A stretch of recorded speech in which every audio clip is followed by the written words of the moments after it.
We also have new developments tonight after Brandeis University caved to pressure from Muslim groups and others, silencing an outspoken champion for Muslim women. I spoke with Ayaan Hirsi Ali in an exclusive interview last night, a Somali-born woman who renounced Islam and is dedicating her life to advancing the cause of women's freedom. She recently received attention for her work on Honor Diaries, a documentary on violence against women in some parts of the Muslim world. A lot of it has to do with how women behave and the sexuality of women. As a woman, you are stripped of all of your freedoms. For women, it becomes, I would say, almost a matter of daily life. Okay, it's a fringe. The more we Ms. Ali has been critical of Islam, and last night when she came on the program, she told me she is no stranger to attempts to silence her. For the last 12 years, I have systematically been condemned by Muslim individuals, Muslim organizations, relatives, any time that I bring up the treatment of women in Islam. Braindeis University has not yet made anyone available to defend its decision. But the Council on American Islamic Relations, or CAIR, pushed for this move and applauded it. So we asked them, why try to silence this woman? Part 1 of that interview aired last night and is online on our Facebook page right now. And now, Part 2 of my exclusive interview with the Communications Director of CAIR, Ibrahim Hooper. Excuse me, now it's my turn. Now it's my turn. Basis. Sir, you just told me that the messenger matters. You just made that point. I'm giving you that. If the messenger matters, then CAIR matters. And CAIR, according to U.S. Senator Chuck Schumer, excuse me, Mr. Hooper. CAIR, according to Chuck Schumer, I'm not going to let you hijack the segment, Mr. Hooper. It's not going to happen. Chuck Schumer came out and said, and I quote, CAIR, we know, has ties to terrorism. So, prominent members of CAIR's current leadership also have intimate connections with Hamas. This is why you have a hard time getting Muslim representatives to come on Fox and your program, because every time somebody comes on to have a legitimate discussion, you start engaging in these smear campaigns. Again, how is it a smear campaign? That's a U.S. senator, sir. Don't tell me what other people say about CAIR. Tell me what CAIR has said or done that you object to. We defend the Constitution on a daily basis. So we are the can first defenders of the First Amendment. You can come on and denounce hateful bigotry, but it can never be said against you, because that also is hateful bigotry. Well, you can say it, but I have the right to defend ourselves against this kind of smear. It's not me, sir. It's many people who have come on Fox News and accused you. On the internet. It's not. Stand by. Here's people from political stripes talking about CAIR. Stand by. It's radical Islamists we're talking about here, and CAIR is a front for radical Islam. It has connections to Hamas. It was founded by two people who are deeply connected to Hamas. It actually grew out of a meeting in 1993 in Philadelphia among Hamas activists who were confronted with the problem of how do we support Hamas without anyone really recognizing that we're supporting Hamas. Go ahead, sir. Go ahead. I mean, we're used to these kinds of smears. We're a civil rights organization. They're all smearing. They're all lying. That's life in the big city. We're used to having these kind of hate-filled smears. But again, 20 years, the most public Muslim organization in the nation. Please find something that CAIR has done or said in those 20 years that you find either extreme, objectionable, intolerant, whatever. Every day we're defending the Constitution from people like Hirsi Ali, who would change the Constitution so that Muslims wouldn't have civil rights. All right, well, how about this? Excuse me, Mr. Hooper. Do you agree with her that the Constitution should be changed? You've just challenged me. You defended PIJ, a terrorist group that killed over 100 people, including 2 Americans, saying, and I quote, excuse me, saying, and I quote, they've never threatened anyone outside of Israel and the occupied territory. That was a quote from CAIR, okay, from you, sir. You said that. You've gone on to defend the Saudi Arabians funding the families of terrorists, of suicide bombers, saying, well, the families didn't do anything. These are specific comments by you, sir. You know, again, You know, when you do your oppositional research, it might be helpful to go to someplace other than internet hate sites. Okay. I mean, these are the same Right, kind of recycled slurs. One of the other criticisms of CAIR is that you guys go to the I guess you're an we forgot Islamophobe these place issues about immediately Hirsi upon hearing Ali. criticism of you. That you're very quick to allege that the criticisms are wrong, and anybody criticizing CAIR or radical Again, Islam is CAIR, an Islamophobe. we're big boys. And it sounds like you're doing that right now. That you cry Islamophobia the image of to Islam shut down criticism. and Muslim community. We defend the image of Islam and Muslim.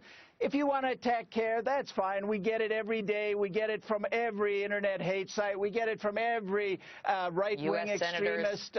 Chuck Schumer? He's not really a right-wing extremist. You know. Look at the date on some of this stuff. Try and get something that's in this century. Have you come to a better place with Chuck Schumer?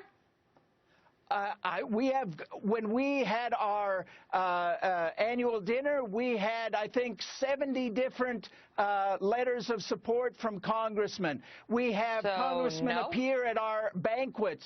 We have relations. We're on a daily contact with the FBI on civil rights issues. I'll bet you are. On a variety of things. I mean, what's your point? Your critics did we come on here to your critics say that when you hear anything negative about you, you threaten a lawsuit. And the viewers should know that you have gone after and threatened Reader's Digest, the American Medical Association, U.S. News and World Report, Atlantic Monthly, the Dallas Morning News, Fox News. We did a segment on Honor Diaries just the other week. You demanded a retraction, which you're not getting. Every time you hear something you don't like, you try to shut down the message. Whereas here in America, we like speech. That's called good and the Constitution. bad. It's called the First Amendment. Do you think the First Amendment allows is more only speech, a one-way even speech you don't like? That you get to say hateful things about Islam and Muslims and we never get to respond? No, sir. Come on, it's the First Amendment your is a problem is you don't want to street. respond. You want to silence. No, we want to challenge hate-filled anti-Muslim extremists, and we do it quite successfully. You do. Shutting down Honor Diaries, getting the honorary degree pulled from Miss Ali, suing people from defamation. You have been bad 1,000 lately. Those who were educated about the hate-filled agenda of the producers said, hey, we don't want to buy into that hate-filled agenda, and we're not going to show it. And by the way, in each and every case where the Honor Diaries wasn't shown, there's now planning for real engagement on that legitimate issue with real Muslims and with members of that university community. So it will get addressed. Brandeis University can know tonight. In a hate-filled way. Hello. Brandeis University can understand tonight that it stands shoulder to shoulder with you and CAIR, sir. I'm sure they'll take comfort. Its students will take comfort. Thousands of supporters of Brandeis, professors, students, everybody. Thanks for being here. Thanks for having me. That'll be posted very shortly on Facebook as well. Joining us now are two of the hundreds of Brandeis University students leading an effort to have the honorary degree reinstated for Ayaan Hirsi Ali. Josh Nass is founder of Voices of Conservative Youth, and Daniel Mail is a contributor to truthrevolt.org. Gentlemen, thank you both so much for being here. Josh, let me start with you on the issue of CAIR, which was critically instrumental in getting this honorary degree offer revoked. You heard him say there, name something I've done. The most obvious in this century, as he put, was the fact that in 2007 they were named as an unindicted co-conspirator in a terror that led to the conviction in terms of a defendant in terror funding. That's just one of the many, many things. Your thoughts on the role of CAIR in getting Ms. Ali's offer revoked? Look, CAIR is an organization that doesn't seem to enjoy hearing competing philosophies and perspectives. And academia is meant to serve as the hub of enlightenment, as the venue where we have an exchange of ideas. To go ahead and rescind its invitation to Ms. Hirsi Ali is despicable. And Megyn, I want to tell you that perhaps our administration at Brandeis doesn't seem to care or respect the First Amendment, but we as students do. And I felt that it would be incumbent upon ourselves to go ahead and do the following. I'm the president of the conservative club on campus, and I'd like to right now extend an invitation to Ms. Hirsi Ali to come to campus and have a platform to speak to students about exactly what her passion in life is about, her mission, exposing the horrendous conditions that Muslim women in certain Islamic societies live under. And that invitation is going to be sent out to her tomorrow.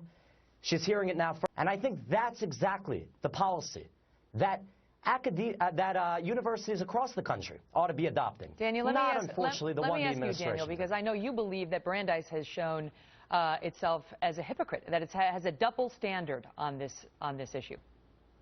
Oh, I mean, the double standard is blatant. When Tony Kushner came and spoke, past president gave a statement saying that they were honoring him simply for his commitment to furthering human rights across the world and his role in society, not about his political views or his views towards Israel. The same applied to Desmond Tutu. Desmond Tutu also had the audacity to tell Jewish people who opposed to his anti-Semitism, quote, tough luck.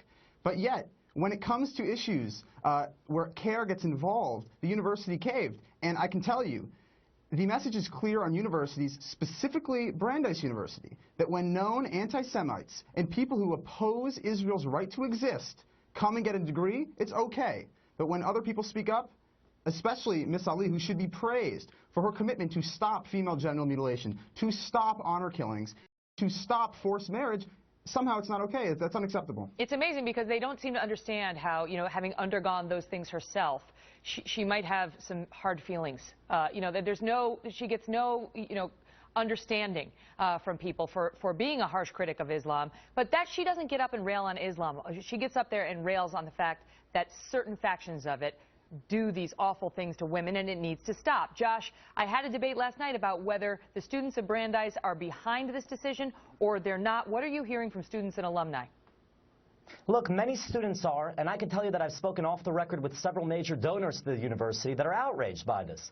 And the reason is simple. Have we now prescribed an ideological litmus test that every single recipient of an honorary degree at every single commencement ceremony ought to be subjected to, just because they have certain controversial positions? Look, if that's the standard, then President Obama should not be invited to receive an honorary degree at any commencement ceremony. Then atheists perhaps shouldn't.